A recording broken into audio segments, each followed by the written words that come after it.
é o time da virada, o Vasco é o time do amor. Isso mesmo, torcedor vascaíno. Não se passaram nem 24 horas dessa virada épica, dessa virada histórica do Vasco em cima do Fluminense. E a gente tá aqui, né? Ainda comemorando, ainda muito feliz, né? Com o resultado e também com a garra e disposição e o comportamento que o time teve, principalmente no segundo tempo dessa partida, a partir do momento que o Andrés Gomes recebeu, né, aquele passe maravilhoso do Alan Saldívia, ali pelo lado ali direito, né, na ponta direita ali. O Andrés deu aquela arrancada e finalizou ali, né, no gol. O Fábio fez ali uma defesa, né, de certa forma difícil, que essa bola poderia muito bem ter pegado um pouco mais ali de altura e ter, no mínimo, respingado ali no ângulo do goleiro Fábio. E depois dessa jogada, né, do Andrés Gomes, que é um puta de um jogador, né, um cara que inspira resiliência, tem ali muito espírito de guerreiro, né? É um cara que não sossega um minuto dentro de campo. Uma hora ele tá arrastando 2, 3 do time adversário e deixando ou alguém de cara pro gol, ou tentando ali, né, um chute, uma finalização, sempre procurando ali produzir, né, pro time, que seja com chute, com finalização, ou tentando dar uma assistência para algum companheiro. O nosso Andrés Gomes é sensacional, é um jogador excepcional, cara. E já que eu quase soltei aqui, né, o Thiago Mendes também, que foi responsável pelo gol da virada, esse jogador também dispensa comentários, cara. Ano passado, a gente aqui falando, né, que era um ex-jogador, que não iria dar certo pro Vasco, que foi ali um arranjadinho, né, de empresário. O mesmo empresário do Léo Jardim é o empresário também do Thiago Mendes. E a gente achava que o Léo Jardim só renovou porque o Vasco iria contratar o Thiago Mendes, que é do mesmo empresário, né? Tipo ali uma troca de favores, e hoje em dia o cara é um dos melhores jogadores do Vasco, se não o melhor jogador, né, da partida do Palmeiras pra cá, né? Em um corte, né, pequeno aí, né? Um pequeno recorte, para ser mais exato. Thiago Mendes e o Andrés Gomes aí é um dos melhores jogadores do Vasco da Gama. E assim, cara, esse jogo foi sensacional. Quando acabou o jogo ali, eu nem sabia qual momento o Vasco tinha finalizado, qual minuto. Eu só lembro do primeiro gol que a gente tomou, né? Logo ali no início da partida, ali no primeiro tempo, com 50 segundos, né? O gol ali do Canóbio, uma entregada do Hugo Moura. Depois disso eu não lembrava mais de nada, cara. Eu só lembrava dos lances do Fluminense. O Vasco teve um chute ali nos acréscimos, né, com o Cuiabano. Teve um chute aos 16, mas bateu ali na zaga do Fluminense, um chute do Robert Renan. Então nem vou contar como uma finalização.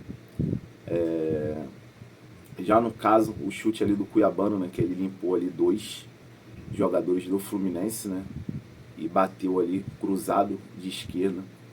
Pra mim, essa foi a única finalização do Vasco da Gama, né? Então, foi muito pouco mesmo, cara.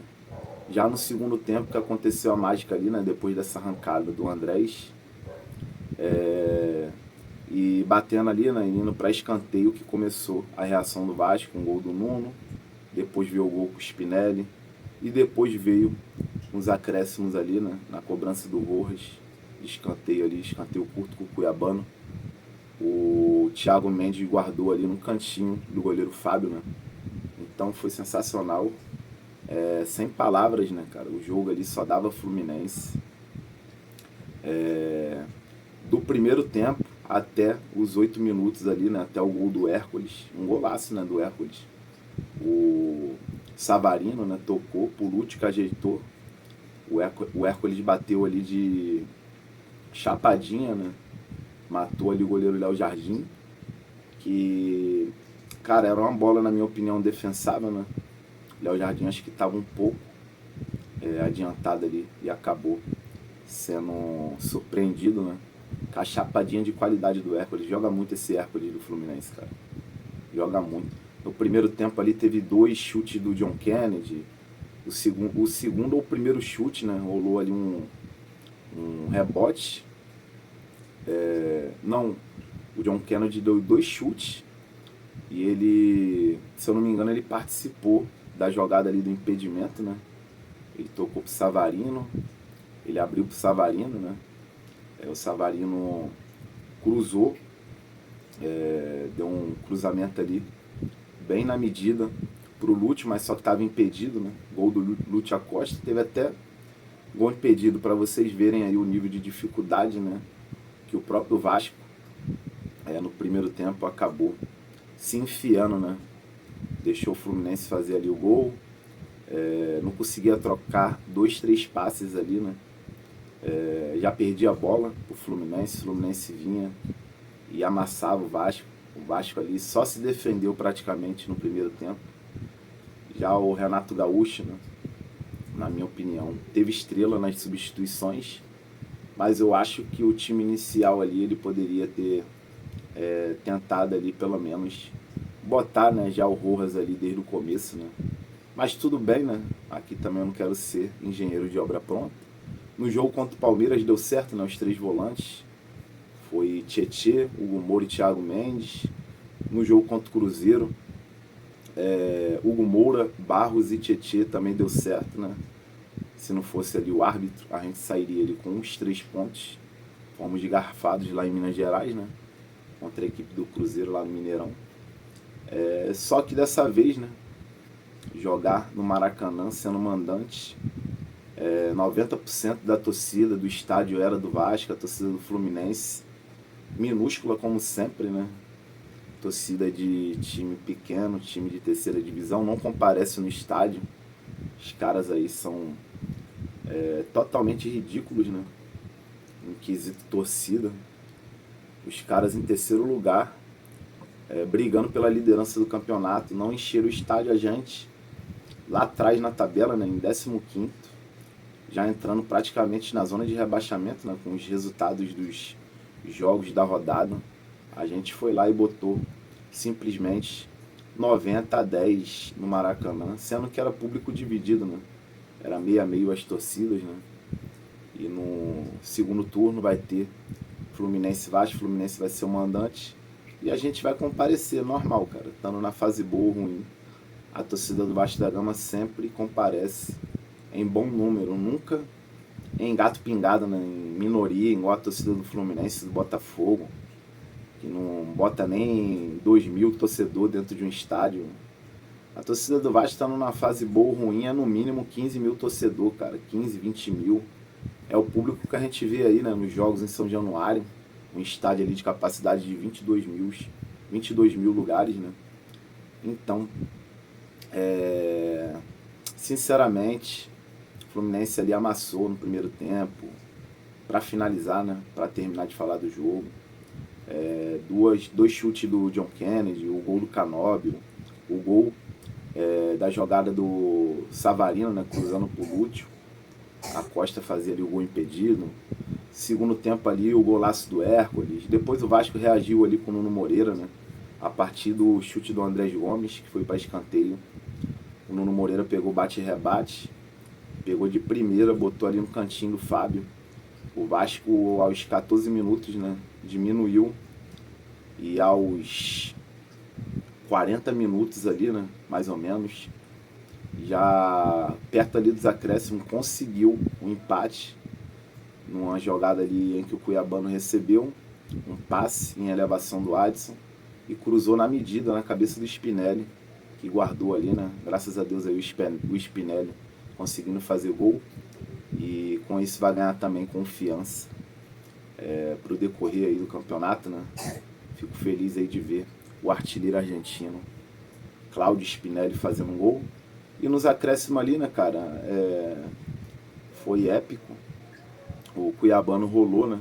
O Rojas cobrou ali, escanteio curto, junto com o Cuiabano. O Rojas conseguiu ali tem uma boa leitura, né, da forma de cruzar, né, fez uma curvinha ali boa. E o Thiago Mendes entrou igual um monstro ali para fazer o da virada ali, né? 4 para 5 minutos ali de acréscimo, sendo que o juiz tinha dado 8. Então a gente já não tinha muito tempo. E a virada veio, cara. Muito merecimento do Vasco da Gama, porque buscou, lutou até o fim. Mostrou que o jogo só acaba, né, quando o juiz apita. O Fluminense, quando fez 2-0 ali, relaxou um pouquinho, achou que ia ser molezinha, começou a recuar o time, né?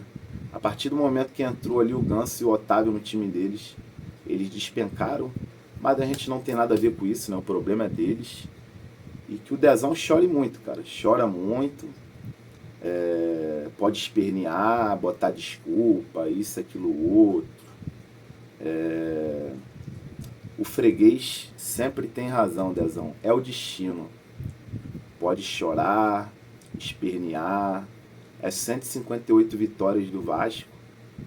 E contando. Em breve a gente vai bater aí 160 vitórias em cima do Fluminense, né? Na história desse clássico, onde o Vasco está indo para 160 e o Fluminense não sai desse 120. Entendeu? Uma diferença aí de 30 e poucas vitórias a mais que o Vasco tem aí de vantagem, né, em relação ao Fluminense. É um freguês, né? É aquele freguês que sempre paga em dia, né? Como dizia aí o nosso Eurico Miranda, né, que Deus o tenha. O Fluminense é um eterno freguês do Vasco. E contra time de terceira divisão não se paga bicho, é obrigação você ir lá e ganhar. Contra time de terceira divisão é obrigado teu time ganhar, não tem bicho, não tem nenhuma bonificação, como dizia o nosso Eurico, né? E é isso. Até hoje aí as tradições aí do Vasco contra a equipe do Fluminense, né, seguida a risca. Que pena que contra outros clubes aí a gente se perdeu, né? Nessa história. Mas contra o Fluminense o negócio nunca muda, né, cara? Parece que a gente não saiu ainda da década de 90, né? Na década de 2000 ali, né? No início de 2000. Parece que a gente está seguindo firme, né, irmão? E é isso, torcedor. Nosso vídeo chegou ao final aí, né? Dando uma descontraída aqui. Porque tem que zoar sim, né? Tem que zoar porque eles acham que são o Real Madrid, né? Quer tirar o Vasco da Gama para uma portuguesa da vida, né? Para um time de quarta divisão, um time sem divisão nacional. E só passam vergonha, cara. Só passam vergonha. Fala que a nossa alegria é ganhar deles, isso, aquilo, outro. Só os mesmos blá blá blá, né? Sendo que a gente está numa péssima fase aí. Eles ainda não alcançaram nem 70% da nossa história, cara. Em relação a tudo, título, torcida, nada. Continua sendo aí um clube minúsculo, um clube regional. E é isso, torcedor. Dá aquele like, se inscreve, compartilha. Tamo junto aí. Fiquem com Deus. Saudação vascaína.